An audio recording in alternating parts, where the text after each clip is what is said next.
ഏകദേശം ₹6000 ₹7000 ബില്ല് വരുന്ന ഫുഡ് ഇവിടുന്ന് വെറും ₹999 കഴിക്കാം. അതായത് ഇവരെ മെനുവിലുള്ള എല്ലാ ഐറ്റംസും നിങ്ങൾക്ക് ഇവിടുന്ന് അൺലിമിറ്റഡ് ആയിട്ട് വെറും ₹999 കഴിക്കാൻ പറ്റും. ചിക്കനും, മട്ടനും, ബീഫും, ചെമ്മീനും എല്ലാം ഉണ്ട്.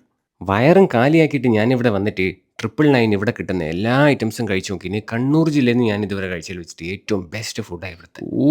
എന്തൊരു ടേസ്റ്റാണെന്നറിയാം. ഈ ഐറ്റംസ് എല്ലാം എത്ര പ്രാവശ്യം നിങ്ങൾ ചോദിച്ചു കഴിഞ്ഞാലും ഒരു മടിയും കൂടാണ്ട് അവർ സെർവ് ചെയ്ത് തരുവേ. ആ ബീഫ് ഉലർത്തും, പിന്നെ ഈ മീൻ മാങ്ങ തക്കാളി കറിയും, കല്ലപ്പവും, പിന്നെ ചെമ്മീൻ കാന്താരിയല്ലോ അടിപൊളിയേനു. ചെമ്മീനോ, മീനോ, ബീഫോ, മട്ടണോ, ചിക്കനോ, പിന്നെ ഒരു ചിക്കൻ്റെ കബാബെല്ലാം ഉണ്ട്. ഉഫ് എൻ്റെ അമ്മോ, ഒരു രക്ഷയില്ല കേട്ടാ. എല്ലാ ഐറ്റംസും അൺലിമിറ്റഡാ. ചിക്കൻ ബ്രസ്റ്റ് വരുന്ന പാസ്ത വരെ കിട്ടും അൺലിമിറ്റഡ് ആയിട്ട്. ഇതുവരെ സ്പെഷ്യൽ ബ്രൗണിയും വെനില ഐസ്ക്രീമും പിന്നെ ഫ്രൂട്ട്സും ചോക്ലേറ്റ് സോസിലും വരുന്ന ഒരു സ്പെഷ്യൽ ഡെസേർട്ടാണ്, അതും അൺലിമിറ്റഡ് ആണ്. ഈ ഓഫർ എല്ലാ ദിവസവും ഇല്ല, എല്ലാ ഞായറാഴ്ച ഉച്ചയ്ക്ക് മാത്രമേ ഉള്ളൂ. സ്പോട്ട് കണ്ണൂർ പുതിയ തെരു JK റെസിഡൻസിയിലെ വെലോസിറ്റി ലോഞ്ചിലാണ്. അപ്പം ശരി.